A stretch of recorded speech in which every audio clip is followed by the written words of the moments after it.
Wise app. 1 lakh question bank. Performance analysis. Online classes by experts. నమస్తే, welcome to our channel. నేను మీ సిరి. ఈ రోజు మనతో పాటు ఉన్నారు రాజకీయ మరియు సినీ విశ్లేషకులు శ్రవణ్ గారు. నమస్కారం సార్. నమస్తే అండి. సార్, ఇప్పుడు మీరు విన్నే ఉంటారు. మోస్ట్ అంటే ఎట్లా అంటే మన సోషల్ మీడియాలో ఏది వైరల్ అయితే అది పాట రూపంలో అయితే వచ్చేస్తుంది. మనం ఇంతకుముందు చూస్తున్నట్టయితే పల్సర్ బైక్ ఆ సాంగ్. ఇప్పుడు ఏంటంటే కుర్చీ మడత పెడితే ఆ సాంగ్ అయితే ఇప్పుడు మహేష్ బాబు గారిది, త్రివిక్రమ్ శ్రీనివాస్ డైరెక్షన్ లో మహేష్ బాబు సినిమా 'గుంటూరు కారం' సినిమా అయితే వస్తుంది. అందులో కుర్చీ మడత పెడితే సాంగ్ అయితే కొంచెం వైరల్ అయిందనే చెప్పాలి. అయితే ఈ సాంగ్ కోసం ఆ కుర్చీ మడత పెట్టే తాతకి మహేష్ బాబు గారు మన ఒక బంపర్ ఆఫర్ ఇచ్చారు. అండ్ ఆ ఒక్క స్టెప్ కి ఎంత ఇచ్చాడు అనేది అయితే ఒక చర్చనీయాంశంగా మారింది. సో దీని మీద మీ స్పందన ఏంటి సార్?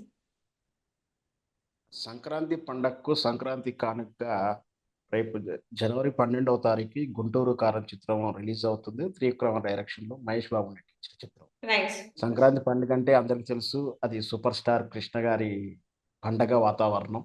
రైట్. ప్రతి సంక్రాంతికి సూపర్ స్టార్ కృష్ణ వస్తుంది. అదే సాంప్రదాయాన్ని వాళ్ళ వారసుడు మహేష్ బాబు కొనసాగిస్తున్నాడంటే అవుననే చెప్పొచ్చు. అయితే రైట్. ఈ 'గుంటూరు కారంలో' నిన్నటి రిలీజ్ చేసినటువంటి పాట ఆ ప్రోమో ప్రకారం చూస్తే, ఆ 'మడత కూర్చి' అనే పదాన్ని తీసుకొని పల్లవిగా చేసుకుంటూ పాట తీసినట్టు విధానం ఒక్కసారిగా పాటకు, సినిమాకు బాగా పెద్ద బజ్ వచ్చిందని చెప్పొచ్చు. మామూలుగా కాదు, పెద్దనే వచ్చింది. అయితే దీని వెనక వాళ్ళకి స్ట్రాటజికల్ ఉందా? తెలిసి చేశారో తెలియక చేయలేదు కానీ, దీనికి ముందు రెండవ పాట, ఇది మూడో పాటగా మూడో ప్రోమో చూసుకుంటే దానికి ముందు రెండవది అది అటర్ ఫ్లాప్ అయిందని చెప్పొచ్చు. 'ఓ బేబీ' పాట. దాంతోటి అంత బజ్ తమన్ క్రియేట్ గారు అవ్వలేదు. అసలు కాలేదు. దాంతోటి రైట్. తమన్‌ని క్లాస్ పీకారని, మహేష్ బాబు క్లాస్ పీకాడని, రైట్. త్రివిక్రమ్ క్లాస్ పీకాడని, తమన్ ఎళ్ళిపోయాడు. Already hmm. ఇంకో మ్యూజిక్ డైరెక్టర్ సినిమా సిట్టింగ్స్ కూడా అవుతుంది. ఇట్లా హ్మ్. రకరకాల వార్తలు కూడా కొద్దిసేపు ప్రచారం జరిగింది. సో, మరి అది ఆ నెగెటివ్‌ని తగ్గించుకోవడానికి బాగా కృషి చేసి ఆలోచించిన తర్వాత ఈ పాట తీసుకున్నారా? లేకపోతే ముందే తీసుకున్నారా అయితే మనకు తెలవదు కానీ, ఒక్కసారిగా ఆల్రెడీ అంటే చేసిన తప్పును దిద్దుకునే ఉద్దేశంతోటి పాపులర్‌గా ఉన్న సాంగ్ అయితే మనకు బాగా కలిసొస్తుందనుకున్నారేమో. అప్పటికి ఈ ఈ సమకాలీనకి ఈ వారం 10 రోజుల్లో జరుగుతున్నట్టు కాదు, ఒక నెల రోజుల నుంచి కూడా ఈ మడత కుర్చీ అనేది బాగా వైరల్‌లో ఉంది. ఇది నేపథ్యం ఏంటంటే, ఒక యూట్యూబర్‌కి ఇచ్చినటువంటి ఒక ఔత్సాహికుడు. అతనేంటంటే సహజంగా బెగ్గర్‌గానే చెప్పొచ్చు. పార్క్‌లో పెట్టి పని పాట లేకుండా బేవారస్‌గా తిరిగే వ్యక్తి. అతని రైట్. పేరేంటంటే షేక్ అహ్మద్ పాషా. షేక్ రైట్. అహ్ షేక్ అహ్మద్ పాషా. తను ఒక యూట్యూబ్‌లో తన ఇతివృత్తం చెప్పుకునే నేపథ్యంలో ఆయన నిజ జీవితంలో జరిగినటువంటి ఒక సంఘటన తాలూకు ఎదురైన సంఘటనలో అక్కడ బావమరిది మీద కోపంతోటి అక్కడే ఉన్న కుర్చీ జనరల్‌గా వెనకటి కుర్చీ అంటే ఒక మడత 30 పెడితే కుర్చీ మడత పెడితే అనే 20 ఒక ఏళ్ల కింద డైలాగ్. 20, హ్మ్. 30 ఏళ్ల కింద మన ఈ ప్లాస్టిక్ చైర్‌లు లేనప్పుడు ఐరన్ చైర్‌లు, మడత చైర్‌లే ఉన్నాయి. సో, ఆనాటి అనుభవం చెప్తున్నాడు. ఆయన పదంలో కూడా బూతు పదాలు కలిపే ఉంది. ఆయన మడత పెట్టి డాష్ డాష్ అని అన్నాడు కొట్టే విధానం గురించి కూడా.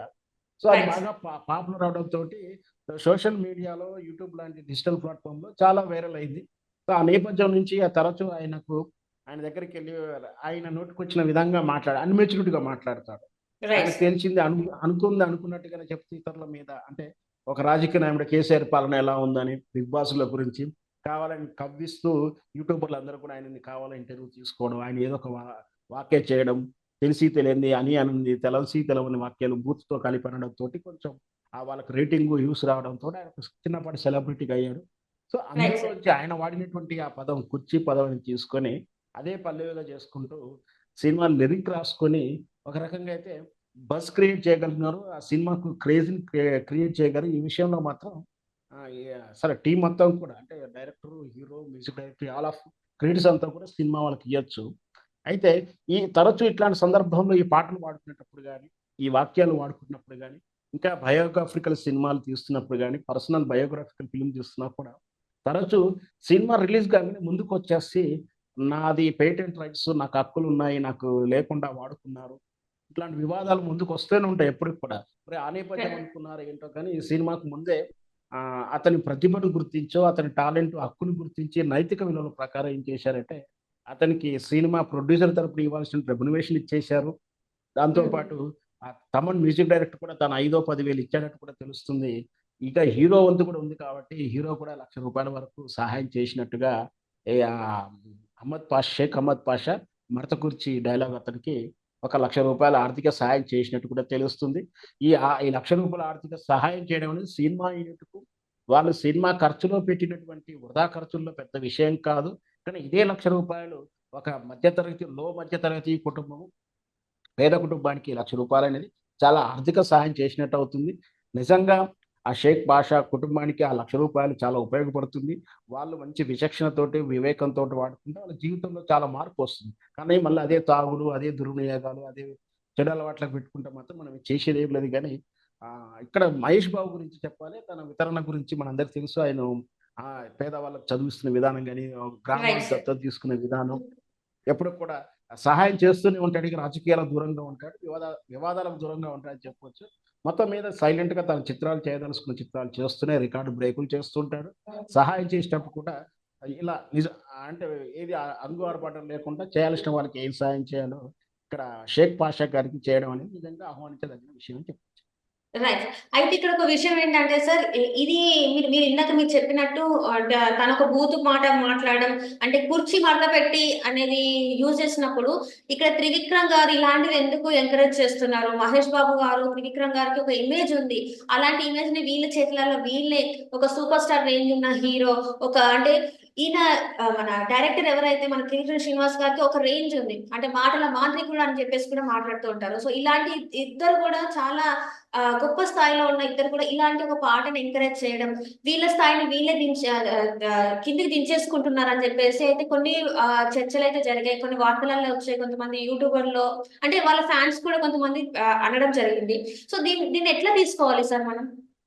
ఖచ్చితంగా మీరనేటువంటిది నేను ఏకీభవిస్తాను. ఎందుకంటే ఆహ్, ఇక్కడ ఏంటంటే భావస్వేచ్ఛ ఉంటుంది. ఇది పెట్టాలి, పెట్టకూడదని ఉండదు. కానీ ఒక ఉన్నతమైనటు హోదాల సక్సెస్‌లో ఉన్నటువంటి హోదాలో ఉన్నటువంటి త్రివిక్రమ్ శ్రీనివాసరావు గారు, పైగా ఆయన సాహిత్యం పట్ల, పదాల పట్ల, తెలుగు పదాల విలువ తెలిసిన వ్యక్తి.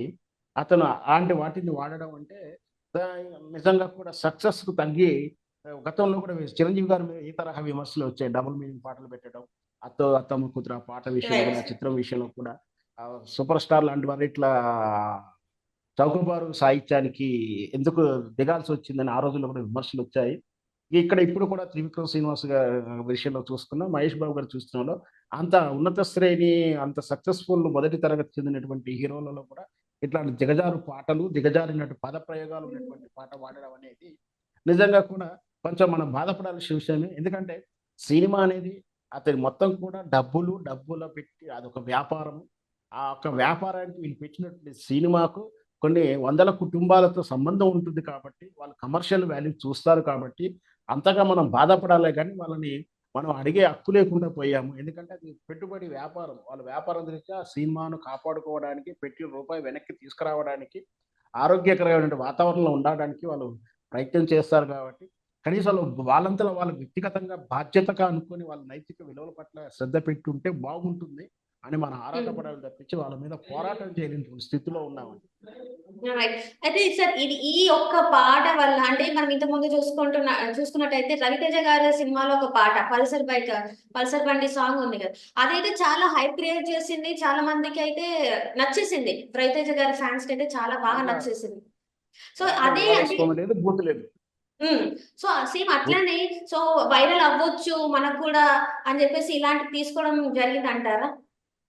ఖచ్చితంగా అదే ఉద్దేశ్యంతో తీసుకున్నారు. ఎందుకంటే ఆల్రెడీ పాపులారిటీ ఉన్నటువంటి పేరు కానీ, పాపులారిటీ పదం గాని, పాపులర్‌లో ఉన్నటువంటి మ్యూజిక్ కానీ వాడుకోవడం అనేది ఒక మినిమమ్ బిజినెస్ గ్యారంటీ విషయంలో ఉంటుంది. మనం కొన్ని విషయాల్లో కొన్ని యాడ్స్ చేసేటప్పుడు కూడా పాపులర్ ఉన్నటువంటి థీమ్‌లోకి వెళ్తుంటారు కొందరు. ఎందుకంటే రైట్ సార్. Minimum guarantee. ఆ మినిమమ్ గ్యారంటీ ఎందుకోసం వెళ్తున్నారంటే డబ్బులు వ్యాపారంతో సంబంధం కాబట్టి డబ్బులు పెట్టుబడి పెడుతున్నారు. డబ్బులు పెట్టిన పెట్టుబడి తిరిగి రాబట్టుకుంటారు. రాబట్టుకున్నలో లాభంతో కలిపి రావాలి. దాంతో పాటు రైట్. భవిష్యత్తులో కూడా మళ్ళీ పునరావృతంగా సినిమాలు చేస్తూ ఉండాలి. ఇవన్నీ కూడా కమర్షియల్ వాల్యూ కాబట్టి వాళ్ళు ఆ విధంగా చేస్తుంటారు. కానీ వాళ్ళు వ్యక్తిగతంగా బాధ్యతగా భావించినప్పుడు ఇట్లాంటివి రాకుండా ఉంటాయి. హ్మ్. సో, అంటే ఈ ఒక్క పాట వల్ల ఒకవేళ మన 'త్రివిక్రమ్' గారికి గాని, 'మహేష్ బాబు' గారు గాని ఇమేజ్ డ్యామేజ్ అయ్యే అవకాశాలున్నాయంటారా? పెద్దగా ఇమేజ్ ఏం పడిపోదులే కానీ కాస్త అభిమానులు గాని, ఇట్లా సాహిత్యపరంగా అభిలాషలున్నట్టు ప్రేమ ఉన్నటువంటి వాళ్ళకి గాని, మాలాంటి విశ్లేషకులు గాని కొంచెం వీళ్ళు కూడా ఇది ఒక 2 మెట్లు దిగేశారు పాపం అనిపిస్తుంది తప్పించి, వాళ్ళు ఇంకా ఉన్నతంగా ఉంటే బాగుండే. ఇంకా హ్మ్. వాళ్ళకేం టాలెంట్ తక్కువ లేదండి. వాస్తవానికైతే త్రివిక్రమ్ గారి దగ్గర టాలెంట్ తక్కువుండదు. వాళ్ళకి పెట్టే ప్రొడ్యూసర్‌లు తక్కువకేం డబ్బులుండవు. అక్కడ రాసే లిరిక్ రైటర్స్ కూడా తక్కువేం ఉండదు. మ్యూజిక్ డైరెక్టర్ తమన్ కూడా తక్కువ టాలెంట్ ఏం కాదు. కాకపోతే ఏంటంటే వాళ్ళు మినిమమ్ గ్యారంటీలోను మినిమమ్ బిజినెస్ గురించి మినిమమ్ గ్యారంటీ డిఫెన్స్ గేమ్ ఆడడం దృష్ట్యా ఇట్లాంటి చౌకబారు వాటికి కూడా ప్రాముఖ్యత ఇవ్వాల్సిన తప్పని పరిస్థితిలోకి నెట్టబడతారు వాళ్ళు.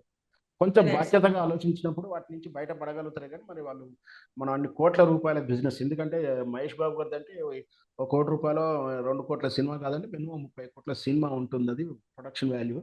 సో, కాబట్టి వాళ్ళు కొంచెం ఆ కమర్షియల్ వాల్యూస్ కూడా తీసుకుంటారు. కాంపిటీషన్ పీరియడ్ ఇది. అందులో సంక్రాంతికి పెద్ద పెద్ద చిత్రాల మధ్య వస్తున్నప్పుడు దానికి కూడా కావాల్సినటువంటి హంగు ఏర్పాట్లు చూసుకుంటారు. సో, కొంచెం వాళ్ళుగా స్వయంగా రావాల్సినటువంటి బాధ్యతే తప్పించి మనం బలవంతంగా వాళ్ళ నుంచి రాబట్టుకోలేము. Right sir. Right. Thank you so much sir. మీరు మాతో పాటు జూమ్ కాల్‌లో మీరు వచ్చినందుకు మీకు ధన్యవాదాలు.